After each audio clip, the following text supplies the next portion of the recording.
ইভেন্টটো ধৰা মান ক'ব কাৰণে আমি ৰংমন যুৱক সংঘৰ তৰফৰ পৰা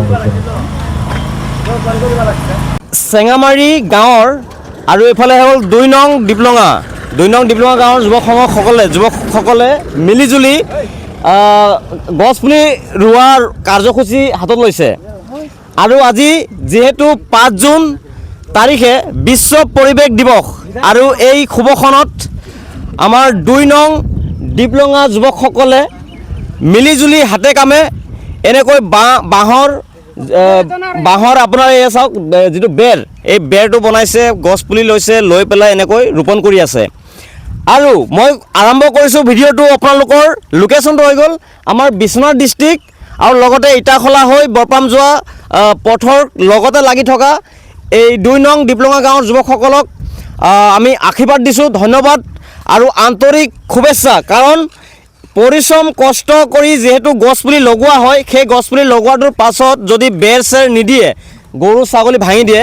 কিন্তু এটা কথা ভাল লাগিছে, যিটো পদক্ষেপ মানে বয়সস্থ মানুহ আছে, তেখেতসকলো যাতে সকলোৱে সহায় সহযোগিতা আগবঢ়ায় আৰু সকলোৱে এটা এটাকৈ পুলি লগাই আমাৰ পৰিৱেশটো যাতে ধুনীয়া কৰি উজ্জ্বল কৰি তোলে। আৰু আমি আশা কৰিছোঁ আমি পোনপ্ৰথমে এটা পুলি লগাই মানে পৰিৱেশটো যাতে ধুনীয়া কৰে, আৰু আশা কৰি আমি সম্পৰ্কত পুলিকেইটা লগাবৰ বাবে অনুৰোধ জনাইছোঁ। আৰু লগতে আমাৰ সদস্যসকলক সহায় সহযোগিতা আগবঢ়াবৰ কাৰণে অনুৰোধ জনাইছোঁ।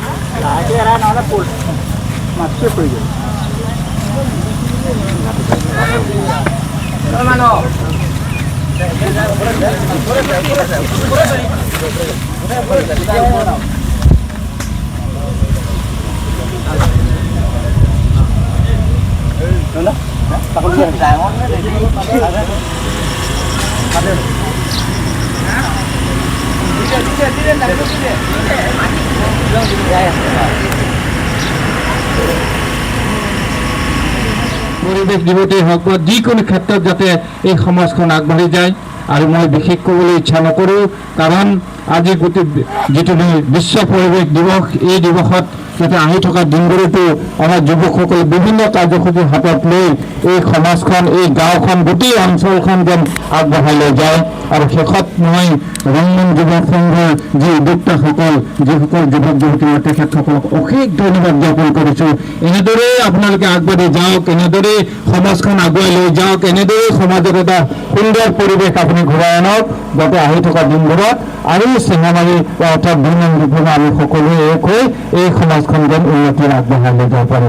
এই সকলোকৈ যি আপোনালোকে মোক সন্মান আৰু মৰম যাচিলে, তাৰ বাবে মই সকলোকে ধন্যবাদ জ্ঞাপন কৰি মোৰ ছুটি মন্তব্য ৰংমন যুৱ সংঘৰ সৌজন্যত যি আমাৰ পৰিৱেশ দিৱস উদযাপন কৰা হৈছিল, সেই কাৰ্যসূচী ভাগত আমি ইব্ৰাহিম ডাঙৰীয়াক, এটি জনপ্ৰিয় ইউটিউবাৰ ইব্ৰাহিম ডাঙৰীয়াক আমি আমাৰ কাষত আমি বিচাৰিছিলোঁ আৰু আমি নিমন্ত্ৰণ কৰিছিলোঁ, আৰু আমাৰ নিমন্ত্ৰণ ৰক্ষা কৰি তেখেতে আমাৰ মাজত আহি উপস্থিত হৈছে।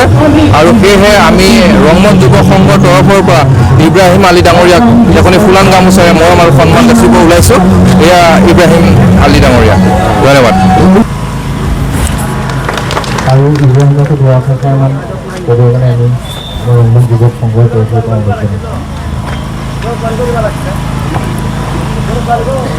মাননীয় আদি সভাৰ সভাপতি মহোদয় আৰু উপস্থিত গাঁওৰক্ষী বাহিনী আৰু লগতে আমাৰ জ্যেষ্ঠ আই মাতৃসকল আৰু মোৰ শিক্ষাগুৰুসকল, মোৰ মৰমৰ বন্ধু বান্ধৱীসকল, সকলোকে কম, আমাৰ এই চেঙামাৰী ৰংমন যুৱ সংঘৰ সৌজন্যত 5 জুন তাৰিখ আজি বিশ্ব পৰিৱেশ দিৱস উপলক্ষে যি এই গছ ৰোপণ কাৰ্যসূচী আয়োজন কৰিছে, মই নথৈ আনন্দিত হৈছোঁ। কাৰণ গছ মানুহৰ পৰম বন্ধু। আমি যে এই উশাহ নিশাহ লৈ আছোঁ, আমি এই গছৰ পৰা আমি উশাহ পাই আছোঁ। গতিকে আমি প্ৰত্যেকেই চেষ্টা কৰিব লাগিব যে আমি গছ পুলি ৰোপণ কৰি আমাৰ পৰিৱেশ সংৰক্ষণ কৰিব লাগিব। আমাৰ জীৱনত যিহেতু আমি জীয়াই থাকিব লাগিব, আৰু এটা কথা আমাক জুবিন দাই সদায় কৈ গৈছে যে আমাৰ গছ লগাব লাগিব। আমি যিমান পাৰোঁ মাহত যদি আমি এটা গছ ৰোপণ কৰোঁ, আমি বছৰত 12টা গছ ৰোপণ কৰিব পাৰিম। গতিকে এজোপা গছ যেতিয়া লগোৱা হয়, সেই গছজোপা 12 বছৰ 15 বছৰ পিছত সেই গছটো আমাক খৰি দিয়ে, সেই গছটো আমাক ধনো দিব, সেই গছটো আমাক সাহস দিব, সেই গছটোৱে আমাক ছাঁ দিয়ে। এতিয়া মোৰ পাছফালে যিটো গছ দেখিছে, এই গছজোপা এটা বৃহত্তৰ বটগছ, এই বটগছটো এদিনত হোৱা নাই বা এদিনত ডাঙৰ হোৱা নাই।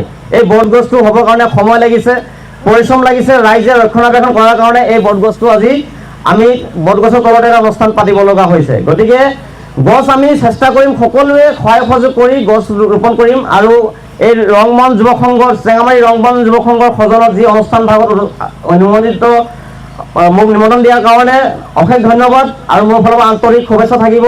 আৰু সদায় সহায় সহযোগ কৰিম আৰু সকলোৱে ক'ম, আমি হিন্দু মুছলিম মিলিজুলি সমাজৰ বাবে কাম কৰিব লাগিব আৰু সকলোৱে মিলিজুলি আমি অসমৰ উন্নতি কৰিবৰ কাৰণে গছ ৰোপণ কৰিব লাগিব। মোৰ চমু বক্তব্য সামৰি মাৰিছোঁ। ধন্যবাদ। আমি ইব্ৰাহিম ডাঙৰীয়াক ধন্যবাদ জ্ঞাপন কৰিছোঁ। আৰু এইখিনিতে আমি সৰুকৈ উন্নতিৰ আগবঢ়াই লৈ যাব পাৰোঁ। এই সকলোকে যি আপোনালোকে মোক সন্মান আৰু মৰম দিছিলে, তাৰ বাবে মই সকলোকে ধন্যবাদ জ্ঞাপন কৰি মোৰ ছুটি মন্তব্য মই সামৰণি মাৰিছোঁ। ধন্যবাদ।